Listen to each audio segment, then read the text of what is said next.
एवं ब्रह्म सत्व सम्मेलन के अंतिम दिवस के दोपहर पूर्व के सत्र में उपस्थित सभी प्रिय भिन्नात्म स्वरूप सज्जनों एवं शक्ति स्वरूपा देवियों, परम हर्ष और सौभाग्य का क्षण रहता है जब ये मानव देह में आया हुआ जान जीवात्मा अपने निज मूल स्वरूप विश्व रूप परमात्मा को जानने देखने और उससे मैं अलग जो मान लिया हूँ, ये मैं अलग नहीं हूँ और मेरे से वह अलग नहीं है, मैं अंश हूँ पर उसी का हूँ, उसी में हूँ, उससे भिन्न नहीं हूँ। ऐसी अभेदता, अभिन्नता, अखंडता और अनन्यता का सुनने से नहीं लाभ होता। ऐसा तो हम कई जन्मों से सुन रहे होंगे, ऐसा सब शास्त्रों में लिखा ही है। जीव ब्रह्म समसहज संगाति, सोते ताहि तो ही नहीं भेदा, बारी बीच विगाव ही बेदा। ऐसा तो कहाँ नहीं लिखा। ईश्वर अंश जीव अविनाशी, चेतन नमल सहज सुखराशि। श्रीमद् भगवद गीता में भी भगवान कृष्ण कहते हैं, अर्जुन ममई वांसो जीव लोका, जीव भूता सनातना, मेरा ही अंश है जीव अनादि जीव लोक में। सब पढ़ा है हमने, सब लिखा है सब संतों ने, और हम सब एक दूसरे से सुनते और सुनाते हैं। लेकिन ये विषय न पढ़ने से होता, न सुनने से होता, न सुनाने वाले को भी होता। न आत्मा प्रवचने न लभ्यो न मेधया न बहुधा श्रुतेन, आत्म प्रसादेन विशुद्ध सत्वस किल विषम ध्यायते आत्मानम। इस तरह की अनुभूति लेना पड़ती है, और वो अनुभूति के लिए तत्वदर्शी आचार्य के पास जाकर के सात्विक श्रद्धा से प्रत्यक्ष प्रयोग में जानना देखना पड़ता है। नहीं प्रवचन करने और कराने से होता तो हो जाता, न आत्मा प्रवचन ने आत्मदर्शन या आत्म अनुभव बहुत बड़े प्रवचनकार को भी नहीं होता, क्योंकि प्रवचन सुनाना एक कला है, और बहुत सुनने वाले को भी नहीं होता, क्योंकि सुनना एक आदत है। आदत लग जाती है, सुनने की आदत लग जाती है, बस सुनने की आदत लगी हो गए। और सुनाना एक कला है, वो हमारे उदर पोषण का जरिया भी हो जाता है। सुनने वाले की आदत लग गई है, कहीं का हो, कुछ भी हो, दुनिया का हो, हमें फुर्सत है सुनने की। सुनो सबकी और करो मन की, यही है ना। और क्या है, सुनो सबकी, तो फुर्सत है तो सबकी सुने तो रहे हैं, पर कर रहे हैं मन की। तो कहावत क्यों बनी थी, सुनो सबकी और करो मन की, तो चलो मन से। तो मन से चलने वाला कभी शांति पाता है? तो हमारा तो वो फार्मूला निकाल लिया, सुनो सबकी करो मन की। और जब करो मन की तो फिर भोगो भी मन की, और क्या हो बस। तो न आत्मा प्रवचन ने न लभ्यो न मेधया। कुछ लोग सोचते हैं कि हम बुद्धिमान हैं, बुद्धिजीवी हैं, खुद की बुद्धि के बल से हम प्राप्त कर लेंगे। न मेधया, मेधा बुद्धि, धी मेधा और प्रज्ञा। बुद्धि के 3 स्तर हैं, धी मेधा और प्रज्ञा। धी तो पशुओं में भी होती है, पक्षियों में भी होती है और मनुष्यों में भी होती है, पर मनुष्य कुछ मेधावी होते हैं। मेधावी छात्र, प्रतिभावान छात्र व्यक्ति 99.9% पाने वाले भी हमारे ही बीच में विद्यार्थी हैं। वो मेधावी कहलाता नाम ही है उसका, मेधावी छात्रवृत्ति। वो मेधा बुद्धि है, उससे भी ये अनुभव नहीं हो सकता। आत्म प्रसादेन विशुद्ध सत्वस किल विषम ध्यायते आत्मान। वो तो आत्मदर्शी तत्वदर्शी सदगुरु से प्रत्यक्षीकरण लेना ही पड़ेगा। फिर जो मेधा बुद्धि है उसको तत्काल ग्रहण हो जाएगा। फिर वो तो IQ है, बुद्धि का स्तर जिसका जितना है उसको बुद्धि की क्षमता अनुसार ग्राह्य होता है, पर स्वयं की बुद्धि से ग्रहण नहीं होता, उसे गुरु बुद्धि लगती ही है। इसलिए धर्म के इतिहास में भगवान श्री राम भगवान हैं, पर उन्हें भी गुरु ग्रह पढ़न गए रघुराई। ये पढ़ने जाना पड़ा ना, पर अल्पकाल विद्या सब पाई, थोड़े समय में ही सब हो गए। 64 दिन में विद्या सारी पढ़त भय श्री कृष्ण मुरारी। भगवान श्री कृष्ण को भी मथुरा में जन्म हुआ था, पर उज्जैन कहाँ है, संदीपनी गुरु के आश्रम में 64 दिन रहना पड़ा। 64 दिन में विद्या सारी, वो वही गुरुकुल व्यवस्था थी। पढ़त भय श्री कृष्ण मुरारी, यानी अक्षर भाव से देह होता है उनका, अक्षर का प्रकाश रहता ही है। लेकिन जैसे हमारे घर में, कमरे में, ऑफिस में लाइट फिटिंग वगैरह सब रहती है, पर बटन तो ऑन करना पड़ेगी। बटन ऑन करना, बटन ऑन करने में कितना समय लगता है, पर बटन ऑन ना की जाए तो ना लाइट जलेगी, ना पंखा चलेगा, ना कुछ होगा। इसी तरह से अवतारी विशेष विभूतियों को बस थोड़ी निमित्त लगता है, निमित्त लगता है, पर लगता है। तब कहा होगा कि गुरु बिन भव निधितर नहीं कोई, ये गुरु बिन भव निधितर नहीं कोई, किम बिरंज शंकर सम हुई, ऐसा तक कह दिया। गुरु बिन होए की ज्ञान, ज्ञान की होए विराग बिन, गावहि वेद पुराण, सुख की लय हरि भगत बिन। ये गुरु महिमा लिखी है, पर धीरे धीरे उसका भी कालांतर में रूपांतरण हो जाता है, तो उसे भी तुलसीदास जी को लिखना पड़ा।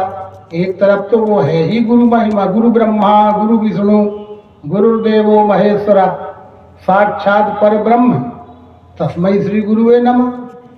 तमसो माँ ज्योतिर्गमय कैसे होगा, असतो माँ सदगमय का निमित्त क्या होगा, और मृत्योर माँ अमृतम गमय का निमित्त भी क्या होगा, वो गुरु ही होगा। पर गुरु स्वयं गुरुता का पद है। अब हमने अपनी गुरुता का व्यापार कर लिया, हमने गुरुता से समझौता कर लिया, तो फिर वो भी लिखना पड़ा तुलसीदास जी को कि हरे शिष्य धन शोक न हरई, सो गुरु घोर हरि। हम लिख रहे कि वो लिखी लिखाई, दोनों बात लिखी लिखाई ना, कि गुरु बिन होए कि ज्ञान, ज्ञान की हो विराग बिन, लिखी लिखाई है ना। गुरु बिन तर नहीं कोई, किम बिरंज शंकर सम हो, यहाँ तक बात पहुंचा दिया लिखने वाले ने। कितनी बड़ी गुरु महिमा हो गई। गुरु पद रज मृदु मंजुल अंजन, सब कुछ लिखा है, सब हम पढ़ते हैं। निर्णय निर्जक दोष विभंजन, श्री गुरु चरण सरोज रज, तो है तो श्री गुरु के पदों को है मेरा दंडो प्रेम से, सब जगह तो है गुरु महिमा। लेकिन हमने अपना मूल्यांकन खुद गिरा लिया, हमने व्यापार बना लिया। अगर तो हम व्यापारी हो गए कि गुरु रह गए, तो फिर वो बात लिखना पड़ी कि हरे शिष्य धन शोक न हरई, सो गुरु घोर, रामायण में ही लिखी है, ये बनौल चौपाई नहीं है। हरे शिष्य धन शोक न हरई, सो गुरु घोर नरक में पड़े। जोड़ी कैसी बन गई, एक नहीं सुने, एक नहीं देखा। जिसको सुनाई नहीं देता वो बहरा कहलाएगा, जिसको दिखाई नहीं देता वो अंधा कहला। हरे शिष्य धन, ये बस इसके लिए, हरे शिष्य धन शोक न हरई, सो गुरु घोर नरक में पड़े। लोभी गुरु और कपटी चेला, या कपटी गुरु या लोभी चेला, बातें कही है। कपटी गुरु या लोभी चेला। वो राजा प्रताप भानु क्या थे, लोभी राजा था, लोभी राजा था। मैं अजर अमर हो जाऊं, मेरा राज्य अजर अमर हो जावे। प्रकृति नियम के विरुद्ध लोभ मांगने गया था। कोई देह किसी का अजर अमर हुआ है, सत्ता किसी की अजर अमर हुई है? देख लो आज अनादिकाल से आज तक का इतिहास, सत्ता अमर हुई है किसी की, और देह अमर हुई है किसी की? तो आज भी तो हम सब अमर रही आवे, सत्ता इसी के तो सब लगे हैं। और इतिहास का प्रमाण है कि सत्ता अमर नहीं हुई किसी की, और देह भी अमर नहीं हुई किसी की। पर राजा प्रताप भान किस लिए शरणागत हो गया? ज्यो ज्यो तापस कथय उदासा, तिम तिम नृपहि उपज विश्वासा। कपट मुनि के जाल में क्यों फंसा राजा प्रताप भान? लोभ था। तो हम आप भी किस भाव से फंसे रहेंगे? लोभ में फंसते। अब कपटी गुरु कपटी है और चेला लोभी है, तो हो गया नरक में ठेलम ठेला। जैसे बाढ़ में ठेल लग जाती है बड़ी नदी की, उसमें नाला में लग के और गांव के घर के अंदर तक पानी घुस गया, ठेल लग गई। ये सारी बात, ये खंडन मंडन नहीं है, ये यथार्थ है। और उस यथार्थ का बोध कराने ही भगवान श्री राम आए हैं। उस यथार्थ का बोध कराने ही भगवान श्री कृष्ण आए हैं। क्या भगवान श्री राम किसी के चेले बने और किसी को चेले बनाए? क्या भगवान कृष्ण बने चेले कि चेले बनाए? सखा भगवान श्री राम ने सखा ही बनाए। अब तुम सखा जाओ सब भय मोहि डरने, यही कहा ना, ये सब सखा सुनहु गुरु मेरे, भय समर सागर कहा मेरे। भगवान श्री कृष्ण ने अर्जुन को क्या कहा है? भक्त है तू सखा। अवतारी महापुरुषों का ज्ञान विज्ञान का सिद्धांत मानव मात्र को मित्र बनाता है या भक्त बनाता है? मित्र कहते हैं या भक्त कहते हैं? भगवान श्री राम के सुग्रीव क्या है? सखा है ना, मित्र है ना। और परम भक्त हनुमान जी क्या है? भक्त है। मित्र और भक्त बनाना ये अवतारों का काम है। और शिष्य बनाना, तो 365 बन गए तो फिर क्या कहना, फिर तो बातें दूसर हो जाएगी। तो हरे शिष्य धन शोकना। इस प्रकार से भगवान श्री राम हमारे आदर्श हैं, हमारे प्राण हैं, पर उनका ज्ञान ही हमारा प्राण है। अगर हम उन्हीं का ज्ञान छोड़ गए तो हम ही तो प्राणहीन हो जाएंगे। धर्म ही प्राण है, ज्ञान ही प्राण है। भगवान श्री राम मानवता के प्राण हैं, इसलिए हम प्राणहीन हो गए। अब जिंदा लाश जैसे मटक हिल रहे हैं, जिंदा लाश से लटक रहे हैं हम केवल। उनका ज्ञान गुण हमसे छूट गया। जब भगवान श्री राम का ज्ञान गुण छूटा तो वही कृष्ण बन के आए। तो गीता के रूप में उन्होंने ज्ञान बोध दिया, कुछ दिन चला, फिर हम भूल गए। तो 9वें अवतार मायानंद जी के रूप में आए और वही ज्ञान विज्ञान का गुण।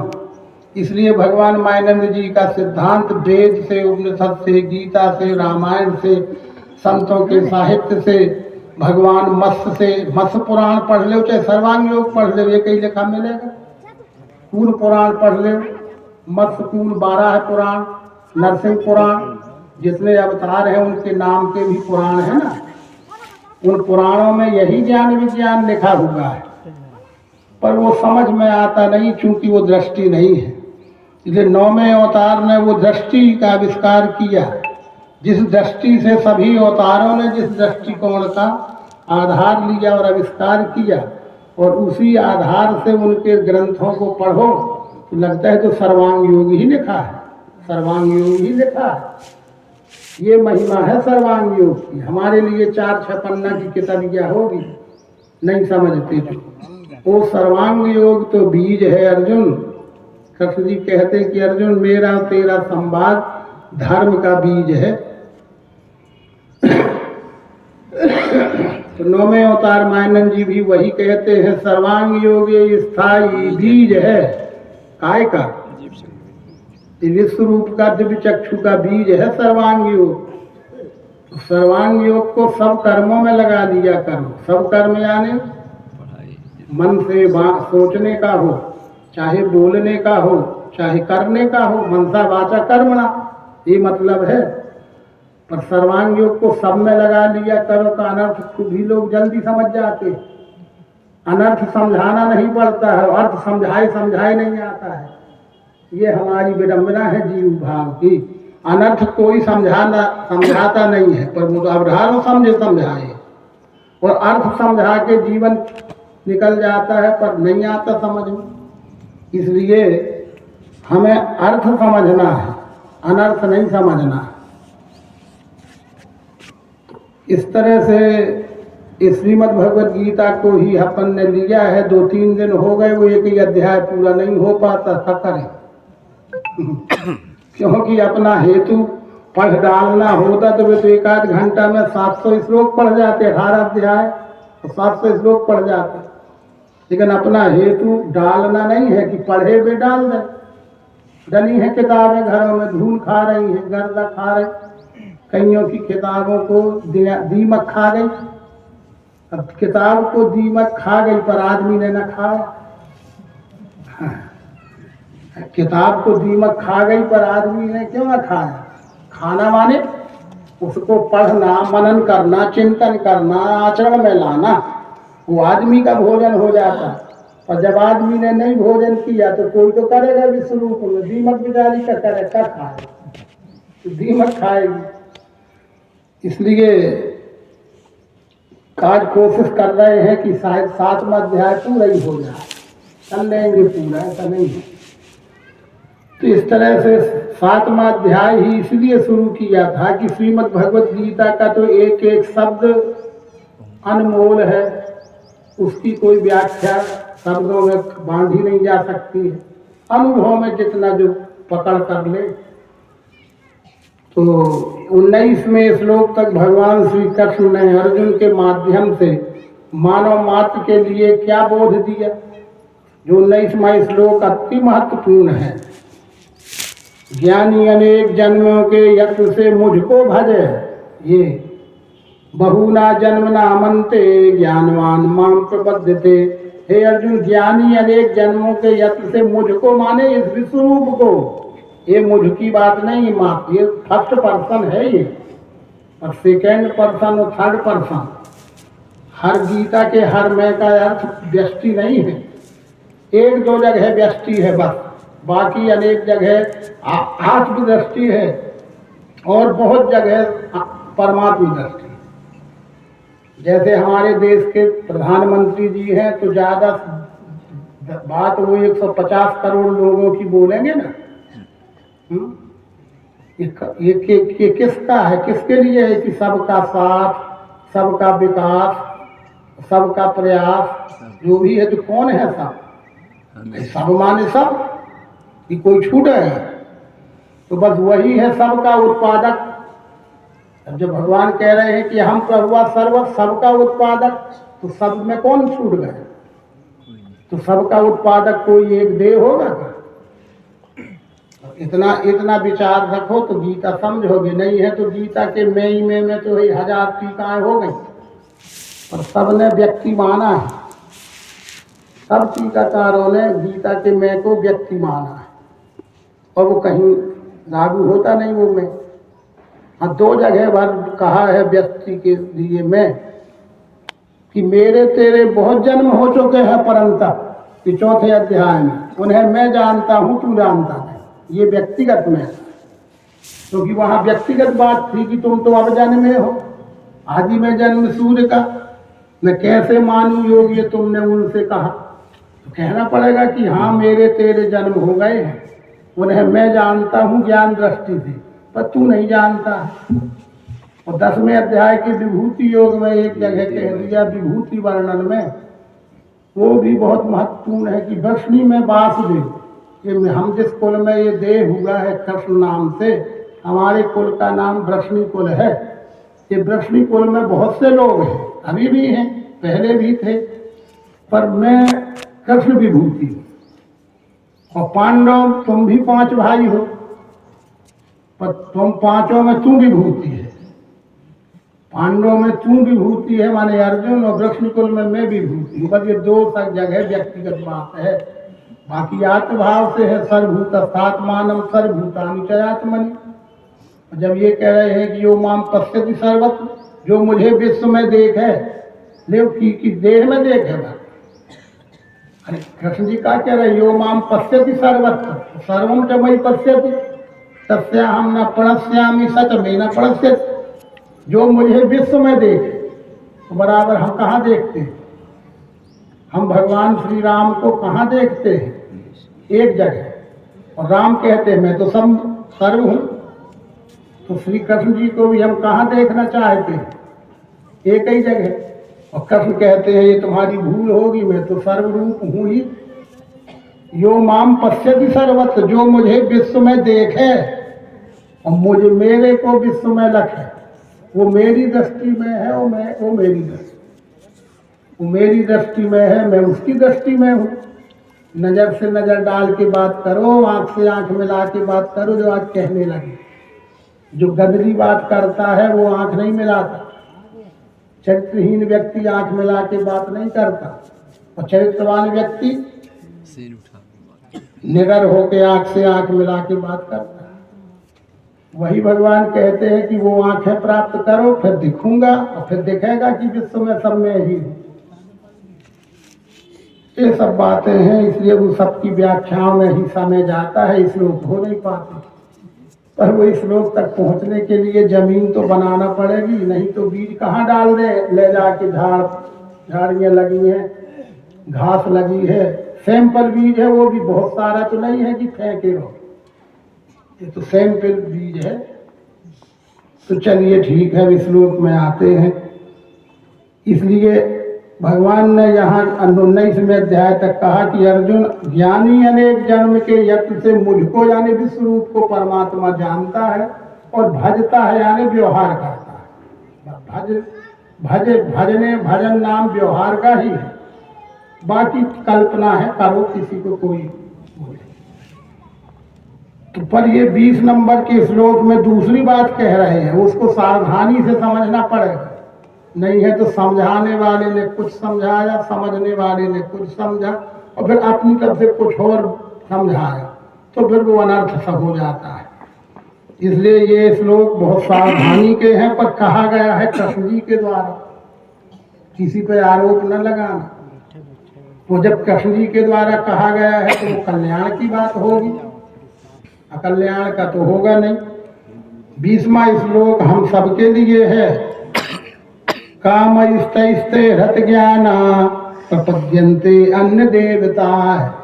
अब क्या समझोगे? मोबाइल में बात करत हो, थोड़ी साइलेंट कर ले भैया। अन्य देवता काम स्ते रत ज्ञान प्रपद्यन्ते अन्य देवता तम तम नियमास्थाय प्रकृत्या नियता स्वया। हिंदी समझो, इसकी संस्कृत तो है ही है। अनेक कामना वाले, ये अब समझो, अनेक कामना वाले कौन लोग, अपने को वो शब्द कहने का हक नहीं है, उनको हक है, उनने कहा है, ठीक कहा है, पर हम आपको वो शब्द ना भी कहें तो क्या अड़चन है कोई। इसलिए हम लोग कह रहे हैं, उसमें हम शामिल हैं। अनेक कामना वाले लोग अपने स्वभाव क्या करते हैं? पूजे अनेक देवों को उनके नयमाचरण। क्या है? अब बिना समझाए समझ ले तो बहुत अच्छी बात है। हम ही रहे ना वो बहुदेववादी, बहुदेववाद में जो हम हैं, उन्हीं को भगवान कहते हैं कि सब में ही हूँ। तो फिर अलग अलग नाम रूप से बांट के ये चटनी काय बनाए दे रहे हैं। जितनी बांटोगे तो कब बनती? चटनी बनती है। ज्यादा बांटोगे फिर लोढ़ाने तो क्या होता है? चटनी बनती है। बस हो गए। ऐसे ही हम बट गए, अलग अलग भाव में बट गया मनुष्य, तो चटनी बन गई। चटनी बन गई माने दुख अपांति। मानव मात्र का अर्जुन एक ही इष्ट है, ये विष्णु, और यही सबका आराध्य है, और इसी को सबका भजन करना है। तो व्यवहार शुद्ध रखो। ये तो नहीं करते, ये तो नहीं होता, अरे ये बड़ा कठिन है, ये बड़ा कठिन है। इस विषय को कहते हैं कि बड़ा कठिन है देव। और नाना प्रकार की कठिनाइयों को करने के लिए ये जीव तैयार है 24 घंटा। जीरो के नीचे पारा हो और कहीं पहाड़ में कुछ सिद्धि का चक्कर हो तो वो सरल है। हृदय के गद्दा में बैठना बड़ा कठिन है भाई, बड़ा कठिन है। ले तो वो कृष्ण जी कहते हैं मेरे ऊपर आरोप न करना। अरे तो गद्दा में बैठ वो कठिन है, और पहाड़ में चढ़ना सरल है। जीरो के नीचे पारा जा रहा है तब सरल है। 4 बजे रात के आना पड़ेगा, ऐसा तो भी सरल है। तो गद्दा में बैठेंगे बड़ा कठिन है। अब तो अनेक कामना, वो क्यों ऐसा है? अनेक कामना, पुत्र नहीं है तो पुत्र प्राप्ति के लिए सोच लो, कर भी तैयार है। धनवान बनने के लिए, पुत्रवान बनने के लिए, नाना प्रकार के केस मुकदमाओं की उलझन से सुलझने के लिए कितनी कामनाएं होती है मनुष्य में, कोई नाम ही नहीं रख सकते अपन की का कामना। पद पाने के लिए, प्रतिष्ठा पाने के लिए क्या नहीं करता जी। ये अनेक कामना, नाम कहाँ तक लेंगे भगवान, तो वो कहे अनेक शब्द ले आए। अनेक कामना वाले लोग अपने स्वभाव से पूजे अनेक देवों को, उनके नियम आचरण, और उनकी जो नियमावली है, इतने दिन जमीन में सोना पड़ेगा, इतने दिन भूखा रहना पड़ेगा, एक टाइम खाना पड़ेगा, ऐसा कितना भी कष्ट वाली बातें क्यों भी ना हो, तब भी हम करने तैयार हैं। पर यो यो याम याम तन भक्ता सद्यार्चितम इच्छति तस्य तस्याचलाम सद्या तामेव विधिहा धाम में हम। ओ भगवान कहते कि जो भक्त तनु जो श्रद्धा से पूजने चाहें, ये बात लेकिन कहते हैं उसकी वही श्रद्धा करता हूँ जड़ में वहाँ। हे अर्जुन, मैं किसी को घसीटा घसाटी नहीं करता। घसीटा घसाटी से क्या होगा, जबरन ठोसा ठासी से ज्ञान विज्ञान हो नहीं सकता। अगर खुद में श्रद्धा नहीं है तो स्कूली बच्चे नहीं पढ़ पाते हैं। माता पिता लाख कोशिश कर लें, लाख धन लगा दें, कितनी कोचिंग लगा दें, लेकिन वो प्राइमरी से आगे नहीं जा पाता, हाई स्कूल से आगे नहीं जा पाता, क्या करेगा माता पिता। इसी प्रकार से सारे संसार के बड़े बड़े गुरु लग जाएं तो क्या करते हैं, उसका नहीं कर पाते। इसलिए जो भक्त तनु जो श्रद्धा से पूजना चाहे, परमात्मा विश्व रूप है, सिया राम में सब जग जानी, जानो जड़ चेतन जग जीव जग सकल राम में जान। पर हमारी जानने में श्रद्धा नहीं है, मानने में है। चाहे मना जाए, जो मनाओ हम मानने तैयार हैं, पर जानने की बात ना करना। तो जो भक्त अब जो जानना ही नहीं चाहता है पर मानने को तैयार है, तो जो भक्त जो श्रद्धा से मानकर पूज रहा है, उसकी वही श्रद्धा करता हूँ दृढ़ में वहाँ। तो उसकी वही श्रद्धा मजबूत हो जाती है, दृढ़ हो जाता है, स्वभाव बन जाता है, और मैं किसी की श्रद्धा में बाधा भी नहीं बनता।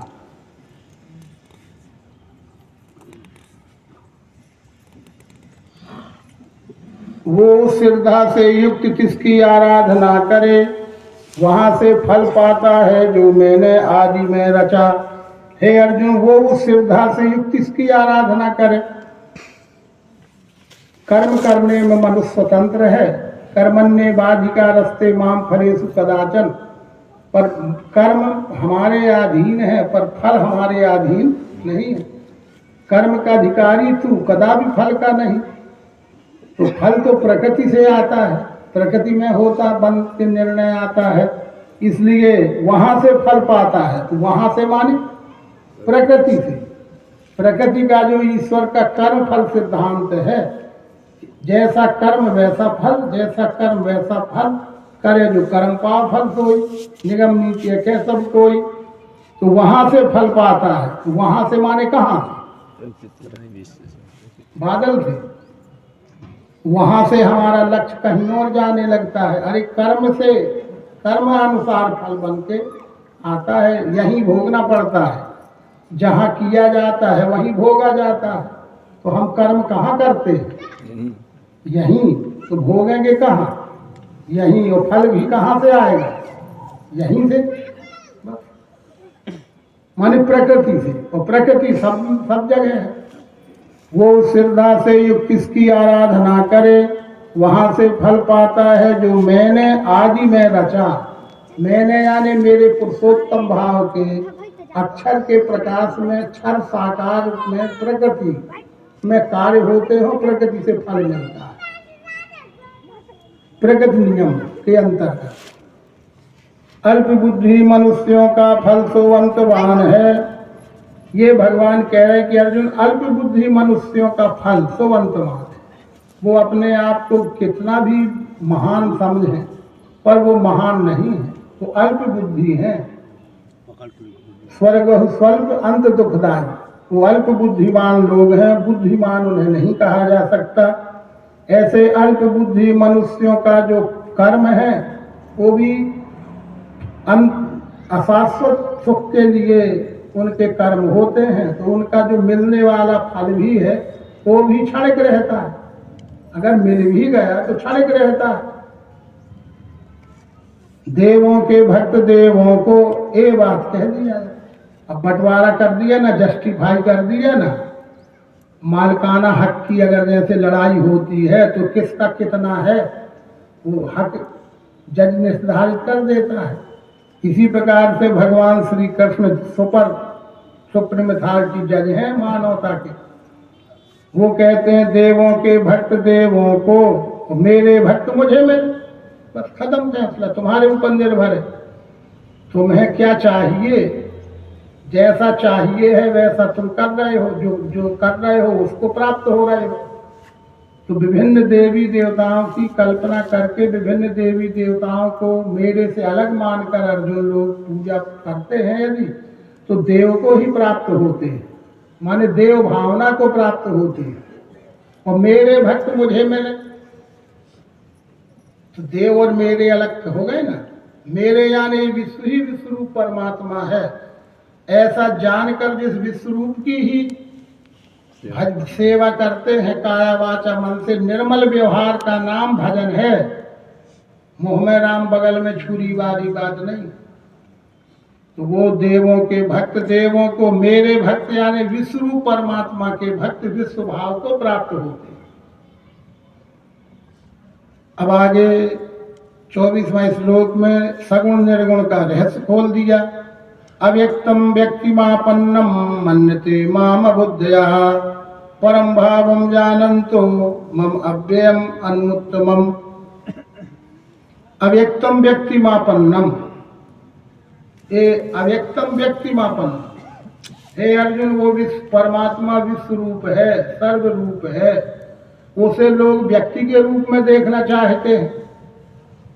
हमारा देश भारत है, हम 150 करोड़ उसके नागरिक निवासी हैं, तो हम भारत को व्यक्ति के रूप में देखना चाहें तो दिखेगा? तो किस रूप में देखना चाहे दिखेगा? अरे हिमालय के रूप में, गंगा के रूप में, झाड़ों के रूप में, पहाड़ों के रूप में, मैदान के रूप में, पशुओं के रूप में, पक्षी के रूप में और मनुष्यों के रूप में, सब मिलके भारत दर्शन पूरा होगा। कि व्यक्ति के रूप में व्यक्ति प्रतिनिधि होते हैं, व्यक्ति नेतृत्व करने वाले मुखिया होते हैं।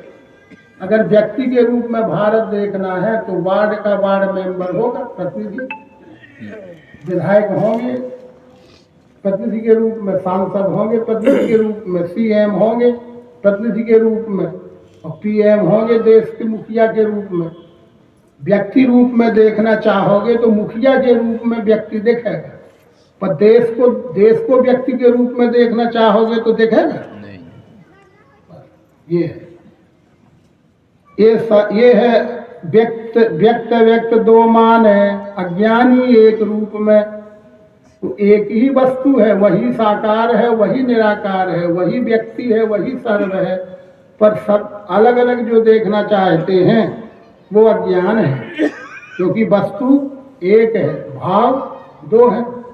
ये वस्तु एक है, भाव दो है, केवल बाहर का दिखने वाला आकार और इसमें अस्थि भांति प्रिय ज्ञान निराकार।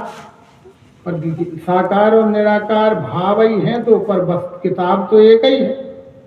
ऐसे ये साकार दिख रहा है और निराकार इसी में व्याप्त रहता रह रहा है।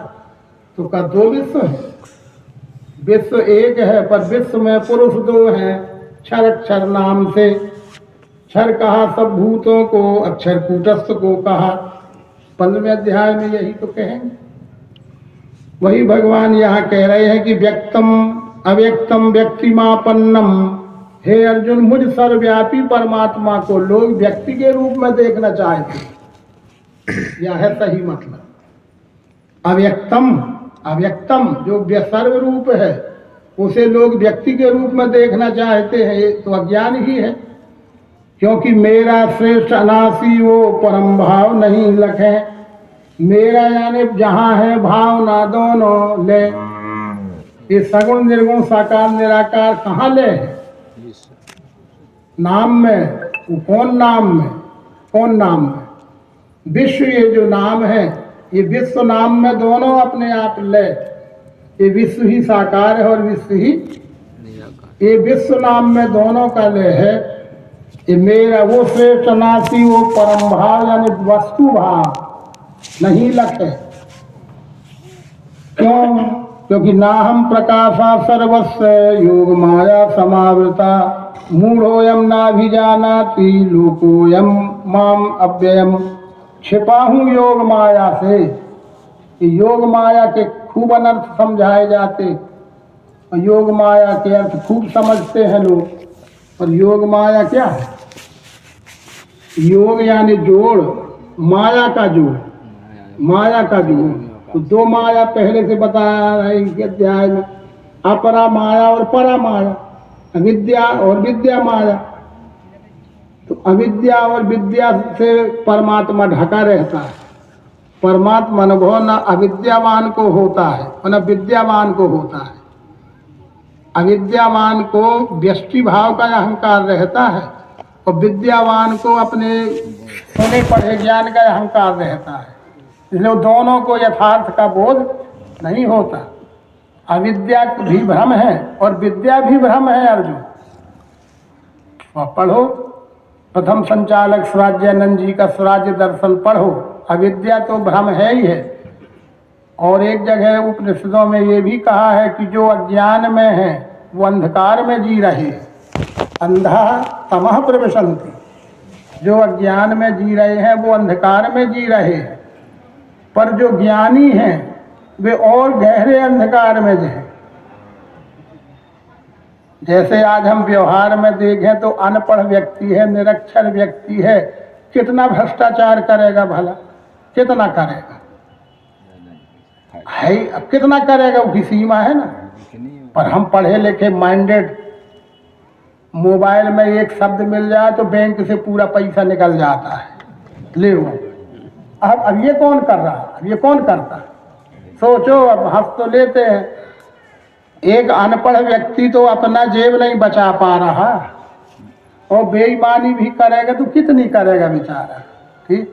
और हम पढ़े लिखे का बड़े बड़े वो विभाग के लोगों तक के बैंक के खाते के पैसे निकल जा रहे हैं। किसने निकाल लिया? वो अनपढ़ ने। उसको चाहे जहाँ लगा ले, हर क्षेत्र में वही सूत्र लगता है। अज्ञानी कितना अनर्थ करेगा उसकी सीमा। आंख दिखा देगा कोई तो कांप जाएगा। ठीक है ना भाई? अपढ़ा है, निरक्षर है, कानून कायदा नियम व्यवस्था कुछ नहीं जानता, कितना गलत करेगा। और जो सबको जेब में रख के चल रहे हैं वे कितना न खा। तो वो है विद्या भ्रम और ये अविद्या भ्रम। ये अविद्या इसलिए अज्ञानी अविद्या में माने अंधेरे में रहते हैं। पर भगवान लिखते हैं कि वो ज्ञानी कहलाने वाले तो और अंधेरे कुआं में गिरे रहते हैं।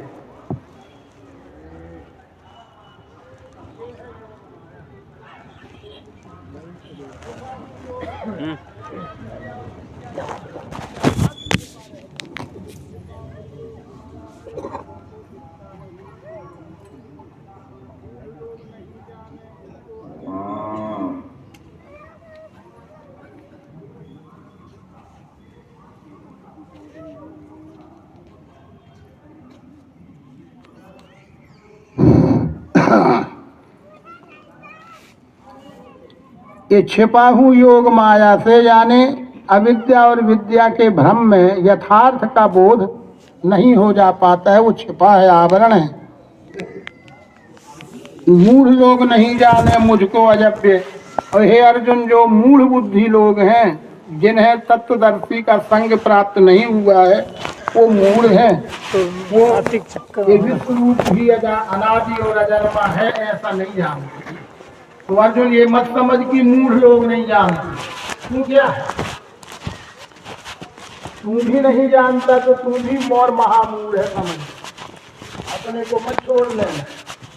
ये मूल नहीं जानते। ये तो और महामूल बैठा है, ये तो और जानने नहीं देता। अगर कोई जानना भी चाहता है तो यहाँ बैठा हुआ वो जानने भी नहीं देता। तो और महामूल में तरीका जानने की बात करते, कोई जानने की चीज है तो वो तो पेड़ो और या जो हो पेड़ के नाम इसे तो जाके फिर पेड़ हो जाती।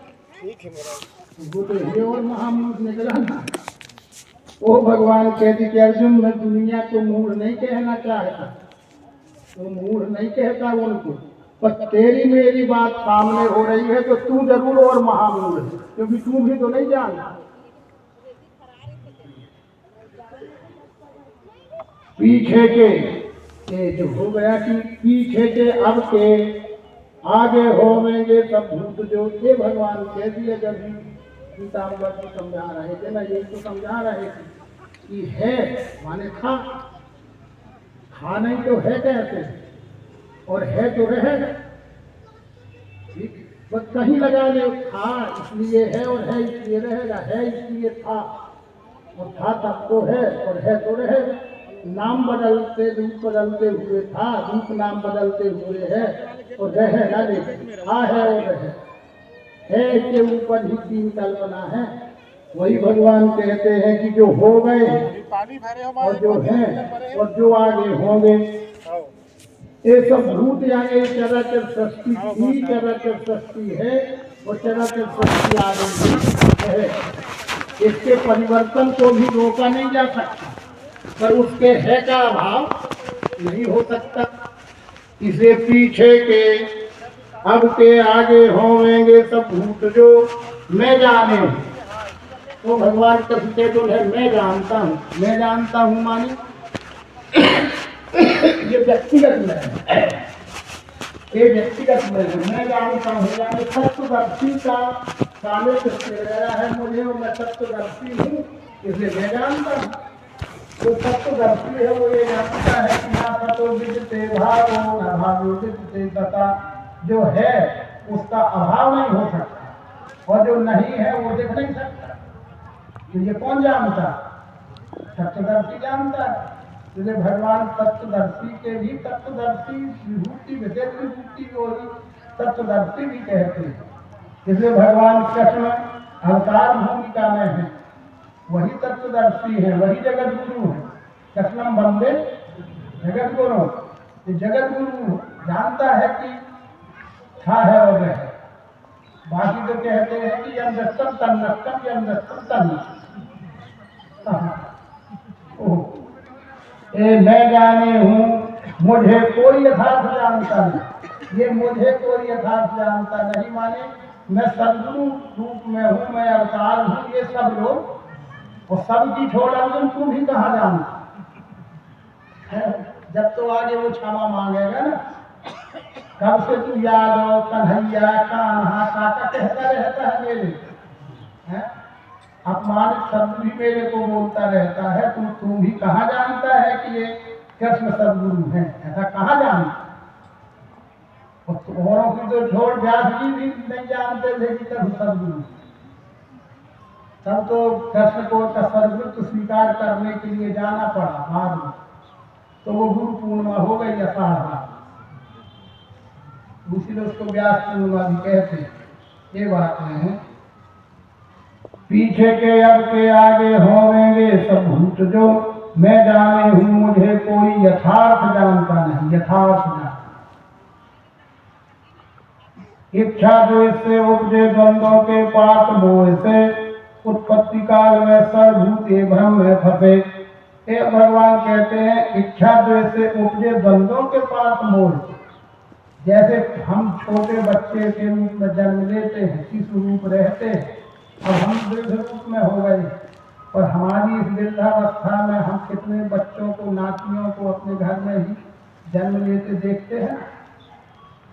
चालाकियां सिखाना पड़ती हैं उनको, नहीं सिखाना पड़ती ना, और अच्छी बात है हम सिखाई नहीं पाते, नहीं सिखा पाते हैं। एक हमारा ही छोटा नाती है, छोटे बेटे का छोटा, वो 2-2.5 साल का भी है, अभी 3 का होगा। उनको शौक लगी। हम तो बाहर रहते हैं कि हमसे पूछ परख का कोई देते नहीं, कहता ऐसे कहता हो गया था रहना है होगा। उनको शौक लगी कि इसको किड्स स्कूल में लिखा दिया जाए नाम इसका। वो किड्स स्कूल में वो 2 ही साल में वहाँ फीस दे आए और नाम लिखाया। उन्हें तो करना, वहाँ तो बिजनेस केंद्र है। उनने फीस ले लिया और बढ़िया बिंडल बस्ता ड्रेस रेस जूता सब दे दिए। एक दिन भर गया, एक दिन गया और दूसरे दिन से वो बिना सिखाए 2-2.5 साल तक करने लगा। जितनी वो ड्रेस मिली थी उसको छिपाने लगा। जो वो किताब वगैरह बैग में रखा उसको कहीं और लुकाया है। देखो 2-2.5 साल का है ना, कभी लुकाना छिपाना। और सामान्य कपड़े पहनता था, वो ड्रेस वाले जो कपड़े थे उनको देख के दूर भागता था। उनको लुकाया है, किताबें लुकाया है, सब लुकाया है। वो अभी तक वो नहीं गया, बस एक दिन भर गया था, दोबारा लौट के गया, अभी भी नहीं गया। अब वो चालाकी किसने सिखाया? कोई सिखाना पड़ वो माने वो पहले चालाक था ही, शुद्ध बात है, उनका रिश्ता नाता कछु है। वो पहले चालाक ही था कि देह त्यागा, तो देह त्यागा तो फिर चालाकी थोड़ी चली गई, देह बदल गई, पर चालाकी तो जन्म से संस्कार में आई है। ठीक वो है ये श्लोक, इच्छा द्वेष से उपजे द्वंद्वों के पार मोह से। उत्पत्ति काल में ये भूत भ्रम में ये पैदाइशी मिस्टेक, मैन्युफैक्चरिंग मिस्टेक को कह देते हैं मन माने पैदाइशी एवं जन्म से ही एवं हमारे में आई हुई है, सिखाना नहीं पड़ेगा। वो गीता कहती है इच्छा द्वेष से उपजे द्वंद्वों के पाप मोह से। उत्पत्ति काल में ही ये प्राणी मात्र उत्पत्ति काल में ही भ्रमित अवस्था में जिया, भ्रमित में देह त्यागा, फिर भ्रमित अवस्था का जन्म ले लिया। तो भ्रम में चालाकियां होना स्वाभाविक है, इसलिए चालाकियां सिखाना नहीं पड़ती, जन्म से ही दिखती हैं। और अच्छी बात है, सिखाए भी शायद तक सीखे, बिल्कुल नहीं सीख पा, वही तो हम है जिनके अब ये कहते हैं। लेकिन ये शाम तंत्रगतम पापम जनानाम पुण्य कर्मणाम ते द्वंद्व मोह विमुक्ता भजन्ते माम प्रणव्रता। हे अर्जुन, जिनके पुण्य कर्मों के योग से पाप धो चुके, जिस जीवात्मा के पुण्य कर्म यानी जन सेवा लोक सेवा के कर्म ही पुण्य कर्म है भगवान का। प्राणी मात्र के हित के लिए थोड़ा बहुत न चाहते हुए भी हो गया है। ऐसे भी कार्य हैं जीवन में कि हम नहीं चाहते कि किसी का हित हो गए, फिर भी हो जाता, वो जुड़ते जुड़ते बन जाती है पूंजी। तो जिनके पुण्य कर्म यानी लोक सेवा जन सेवा के कर्म चाहते रहे तो अच्छी बात है, पर बिना चाहे भी हो जाता। हमने किसी का किया था नुकसान करने के लिए, और हो सकता है उसका फायदा हो जाए, ऐसा भी प्रकृति में हो जाता है। इसलिए हम नहीं चाहते थे किसी का भला हो जाए, और हो गया भला तो वो तुम्हारे खाते में लेकर आया है। ये है प्रकृति की व्यवस्था। भला तो हुआ किसी का तो वो पुण्य कर्म के खाते में तुम्हारा प्लस होगा। जिनके पुण्य कर्मों के योग से पाप धो चुके, पाप वाले द्वैत का व्यवहार भूल गया है। द्वंद्वों का भ्रम त्यागी, वो द्वंद्वों का भ्रम त्यागी, द्वैत का भ्रम उसका निर्तन हो जाता है। वो निश्चित पुरुष मुझको भज, ऐसा वो निश्चित पुरुष मुझको यानी विष्णु परमात्मा को भजता है। माने बस एक ही बात, सदुपयोग और सदव्यवहार ही भजन है। ऐसा नहीं कहता, ऐसा नहीं रहता कि सिया राम में सब जग जानी, कहते ही रहे और ठोक के करे चलो बेईमान, डंडा ठोक के बेईमानी करे रहो और सिया राम में सब जग जानी कहे रहो। ये बातें नहीं होती अर्जुन। जिनके पुण्य कर्मों के योग से पाप धो चुके, द्वंद्वों का भ्रम त्यागी, वो निश्चित मुझको भजता है यानी सद्व्यवहार के द्वारा, सुकर्म द्वारा भजे मुझको। जरामरण मोक्षाय ये जरामरण मोक्षाय जरामरण मोक्षाय ममाश्रित्य यतन्ति ये ते ब्रह्म तद विदुः तत्सन् अध्यात्मं कर्म चाखिलम्। जो मेरे ही सहारे से करे है यत्न मुक्ति का, मेरे ही सहारे से यानी दिव्य चक्षु योग के सहारे से सप्तदर्शी सदगुरु के द्वारा जो पिंड ब्रह्मांड की एकता का अनुभव की प्रयोग पद्धति दी गई है, उस प्रयोग पद्धति के आश्रय से जो करे है यत्न मुक्ति का, संशय भ्रम से छूट जाने का जो प्रयत्न करता है वो ब्रह्म जानते हैं, वो ब्रह्म जानते हैं। अध्यात्म कर्मी वो ब्रह्म के जानने वाले हैं, वही अध्यात्म को जानने वाले हैं और वही यथार्थ कर्म के करता है। कर्म यानी क्षय भाव, अध्यात्म यानी अक्षय भाव और ब्रह्म यानी पुरुषोत्तम भाव। ये ब्रह्म क्या है, अध्यात्म कर्म क्या, पुरुषोत्तम।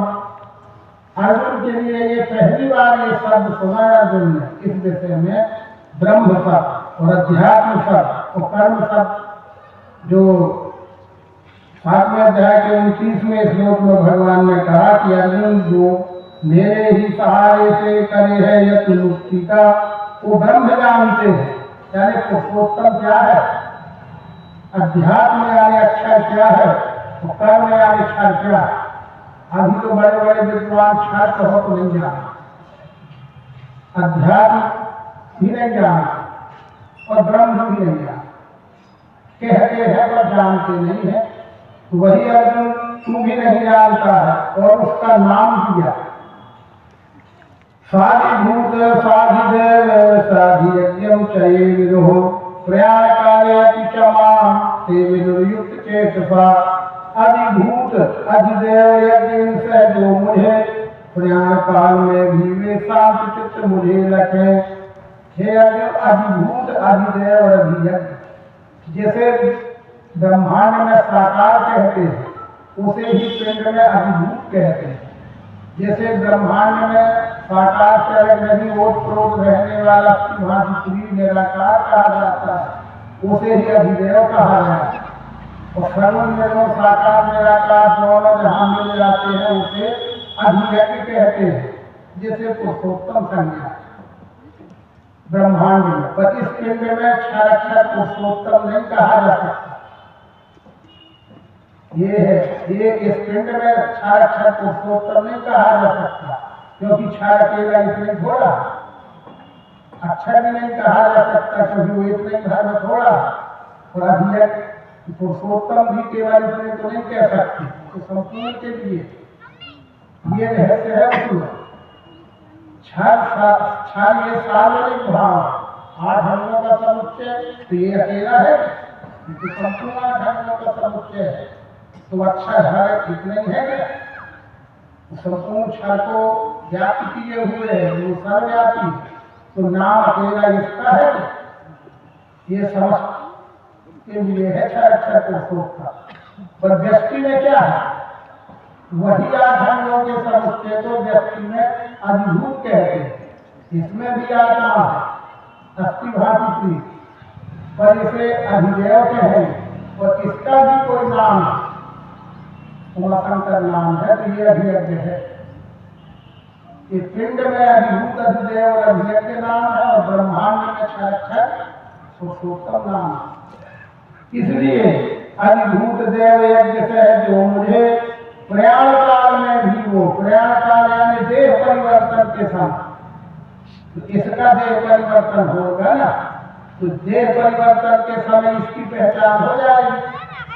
हमें ना होगी पहचान। था अभी तो स्वामी जी है, अच्छा बोलता है, अभी कौन पहचान, ठीक है ना, स्वामी जी अच्छा बोलता है, तो ये इसकी सही पहचान तो जब ये देहांत होने लगे, एक्सीडेंट ना हो, ये ना हो, अगर बिस्तर में पड़ के हो गए, तब फिर हमारे पास मिलेगी, तब हमारी पहचान होगी कि ये मंच वाला स्वामी जी है कि ये बिस्तर वाला।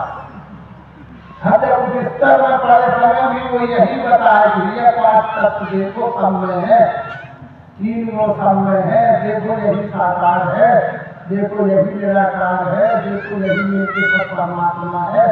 इसकी स्वतः द्वारा व्यवहार करो तो जानो वो मंच वाला बिस्तर वाला एक है। और मंच में तो ऐसा बोलता है, जब बिस्तर में मिलने गए कि चलो स्वामी जी है, सुनते हैं कि आखिरी समय है, तो मिलने गए तो हम कहो आओ भैया बैठो, कल आए हो कभी कल तुम लाए होगा, कभी मिठाई भी लाए होगा, ये कपड़ा देखो पुराने गंद हो गए हैं, कभी नई कपड़ा हमें भी लाए होगा, सारा ठंड है, जाना ये बिस्तर वाला स्वामी जी है। अरे वो तो उस समय भी एक प्रत्यक्ष अनुभव है इन विषयों की। प्रथम संचालक राज्यानंद जी हैं, उनका देह परिवर्तन पांचवें संचालक स्वामी जी के भी गांव में गृह ग्राम में हुआ। आए थे ऐसे ही सत्संग के लिए, 3 दिन तक खूब अच्छा सत्संग हुआ। रात में रुकते सोने जाना, सत्संग समाप्त होते ही उनको बुखार आ गया, 100 के ऊपर बुखार चला गया। तो मानसिक संतुलन भी बिगड़ गया, जैसे सन्नपात हो जाता है तो सामने वाले को पहचानना भी छूट जाता है और सुध बुध भी छूट जाती है। ये अवस्था में पहुंच गए, 1 घंटा के अंदर ये सब हो गए। हम लोग घबरा भी गए, स्वाभाविक है कि इसके लिए बुलाया था और ये क्या हो रहा है, लगता है नांदे हर होना। पर उस समय भी वो अपना नाम लेके बतलाते थे कि उनका जन्म का नाम ही वरदान ही था। इसमें हो गए ठीक है, पर वो 20-25 साल की उम्र के थे उस समय उनके सामने, और पहली मुलाकात की तो वो अपनी बतलाते थे कि मेरा नाम लेके वो कहते थे कि जीवन लाल यहाँ आओ, देखो ये सच है, इसी में 5 तत्व 3 और 8 अंग है, यही अस्थि भाती है।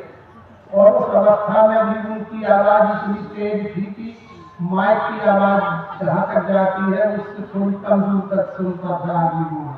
और ऐसे हाथ पटकते थे, ऐसे जोर से हाथ पटकते थे उस कटक में या जमीन में कि लोग दूर से सुनते थे। पर कहते यही थे कि यही क्षण है, यही अक्षर है, यही पुरुषोत्तम है।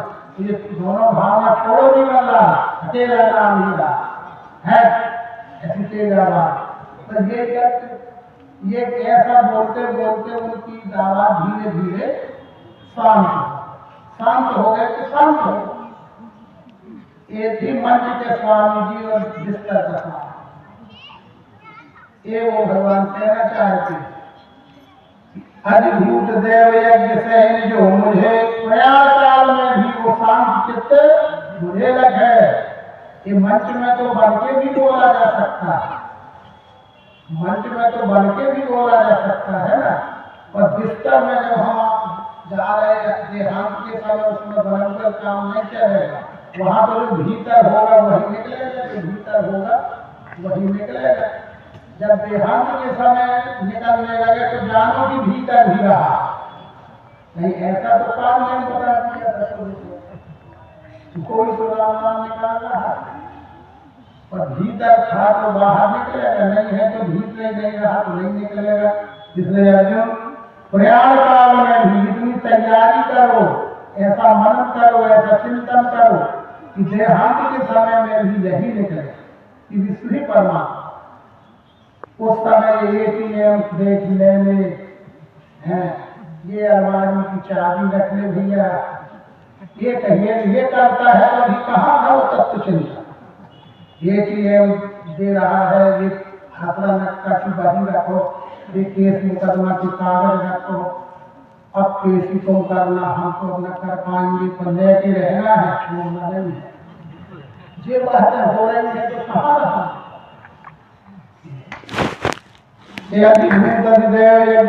जो मुझे प्रयाण काल में भी वो शांत चित्त मुझे लगे।